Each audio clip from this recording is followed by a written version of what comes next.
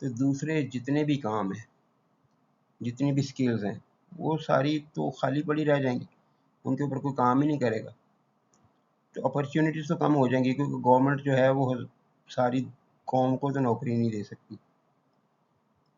تو اس لیے انہوں نے کہا کہ اس سے اپرچونیٹیز کم ہو جاتی ہیں اور قومی ترقی کو نقصان پہنچتا ہے. Finally he urges the youth to explore other professions. آخر میں وہ اکساتے ہیں، ترغیب دیتے ہیں نوجوانوں کو کہ وہ دوسرے پیشوں کی طرف دیکھیں، to contribute to the nation building, تاکہ وہ تعمیر قوم میں حصہ ڈال سکیں تھرو اکنامک اسٹرینتھ، مالی طاقت کی وجہ سے، مالی طاقت کے ذریعے سے.